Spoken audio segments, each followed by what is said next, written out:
portion is Ki Teitzei, which is when you go out. The entire portion is Deuteronomy 21:10 through 25:19. We are just going to talk about two verses. I want to discuss briefly here from this Torah portion. Verses we want to look at is Deuteronomy 22:6 and 7. Deuteronomy chapter 22, verses 6 and 7. Let's get those up on the screen here. Okay. And go ahead and read for us 6 and 7. When you come upon a bird's nest along the way, in any tree or on the ground, the young ones or eggs, with the mother sitting on the young or on the eggs, do not take the mother with the young. Let the mother go without fail, and take the young for yourself, so that it might be well with you, and that you shall prolong your days. Okay, very good. So, it's interesting, these verses here we see in this portion, Deuteronomy 22:6 and 7, give us an interesting command here. There aren't many commands in the scripture which have this blessing attached to it. Not many. There's a few, but not many. It's interesting the fact that there aren't many that have this thing at the end, that thou mayest prolong thy days at the end. It's interesting that there aren't that many verses that have that attached to it as a command. It's interesting, first of all, that this actually is one of the few that has it. Being has how, though it's not like murder or idolatry or one of the major type of things. In fact, according to the rabbis, this actually is the least of the commandments.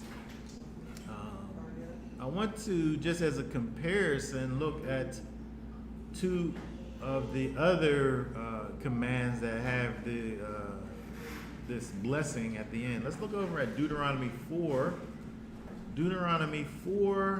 and 40, just to compare and see other places where we have this blessing.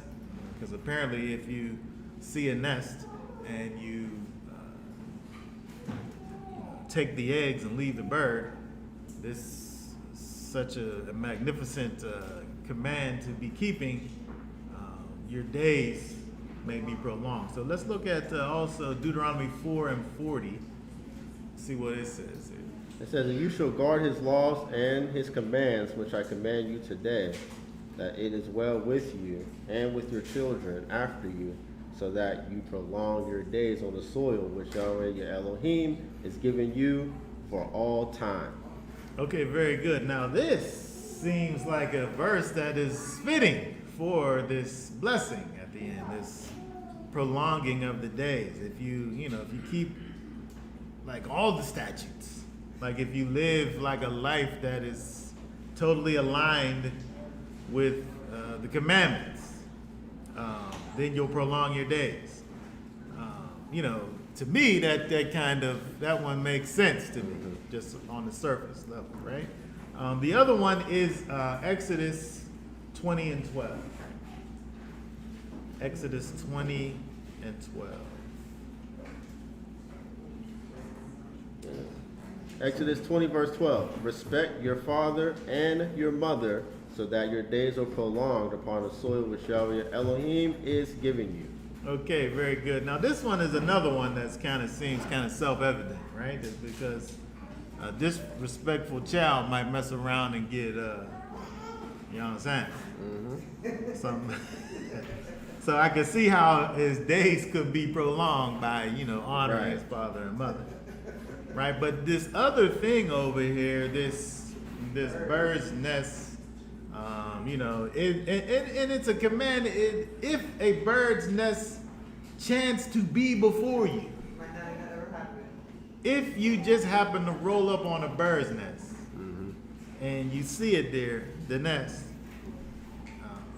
which actually is funny because when I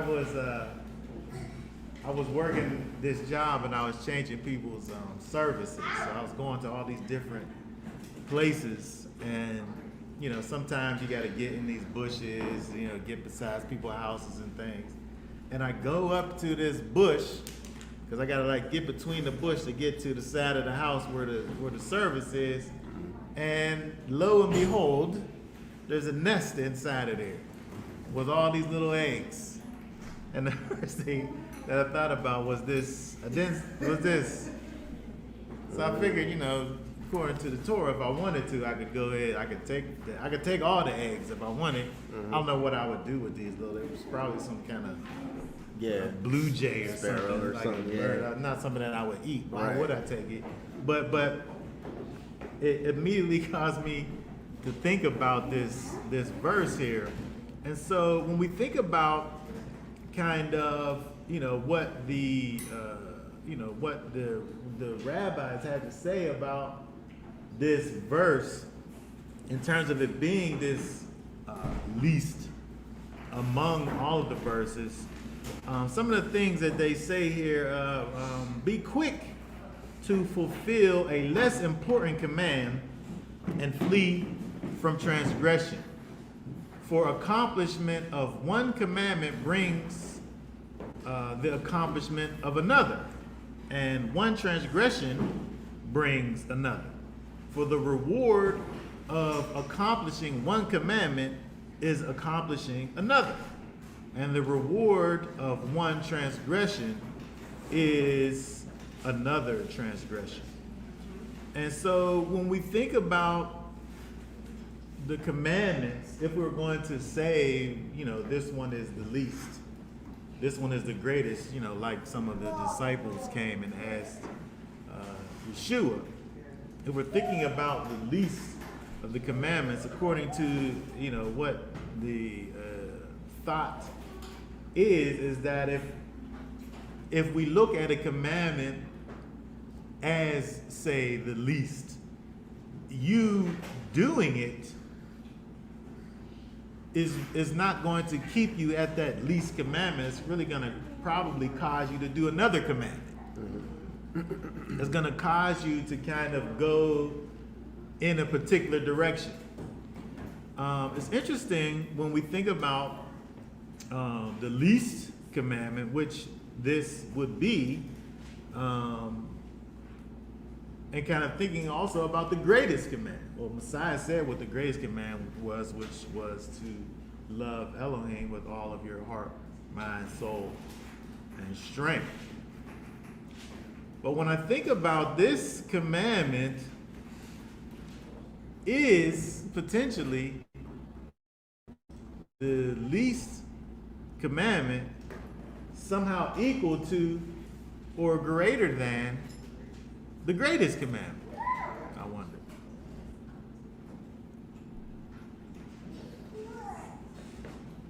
Because we can think about what Messiah said about the greatest command, which was, he said what it was, to love Yahweh with all your heart, mind, and soul, and strength. And then you have this second command that's like unto the first, which is to love your neighbor as yourself. But then when we think about this command that is potentially the least of the commands, and the fact that it's put in this kind of elite category of having this kind of addendum that's attached to it, this idea of prolonging your days, it causes me to think about what it is that this commandment actually brings about in me when I do it.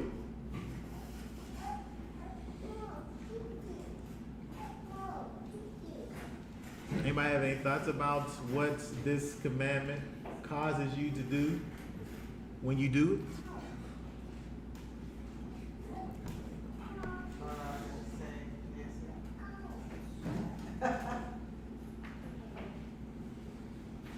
What verse is this again?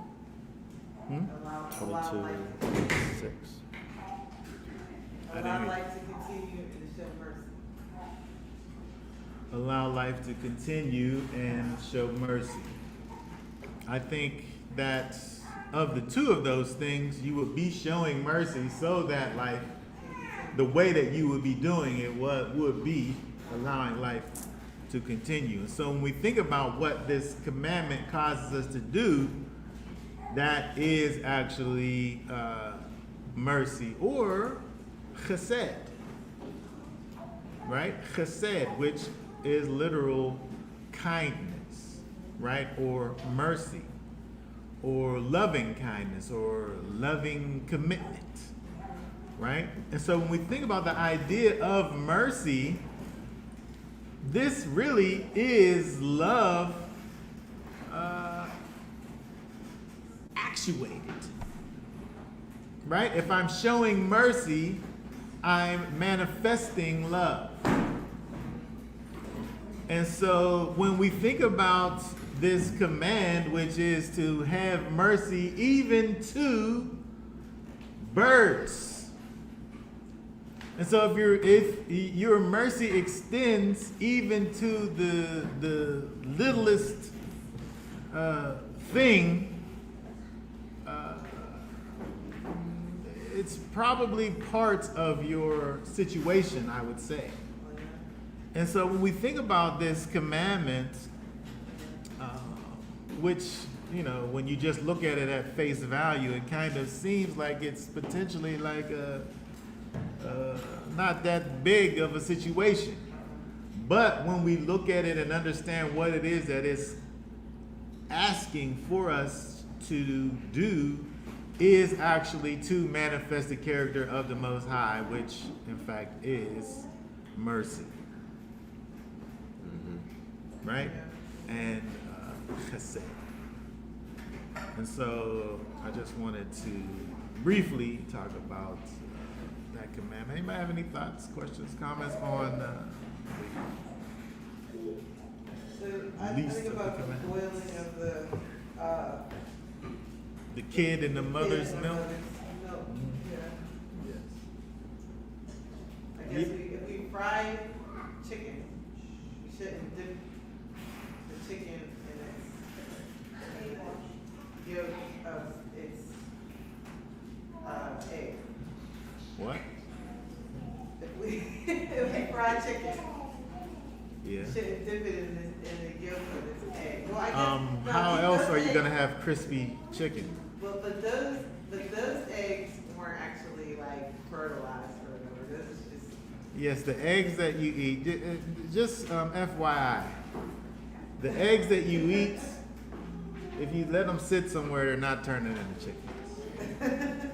Right? There's a difference between those eggs and chicken eggs. like a fertilized. Yes, it's once you get it, it can never be a chicken. There's no potential there. Yeah. But I think the command is more literal than it is kind of general. The idea, where you think about the idea of kosher and dairy and meat and parve and all of this, where somebody don't want to put a piece of cheese on their burger because of that command. But when you think about the literalness of the command, it's quite cruel when you think about it. To take a baby calf and then literally take that calf's mother's milk and boil that calf in that mother's milk. That's a terrible thing. That's like some torture. That's probably that's just, I don't even know. It's like the thing that's supposed to sustain the calf becomes Yes. the thing that that, hooks it. that kills it, right? And so I think that commandment is more literal, like specifically that, but it goes along these same lines, right? Because to do that, there's absolutely no loving kindness in that, right? There's no chesed in that. And so it is, I would say, another example of all the commandments. This is what you do. When you do the commandments, you're manifesting the character of the Most High. But that is like unto this one where, you're specifically, the specific characteristic that you would be manifesting is loving kindness. All right, so if you want to hear more about this chapter, go ahead and hit look at the descriptions, and there is a link in the descriptions with a further exposition of this particular chapter.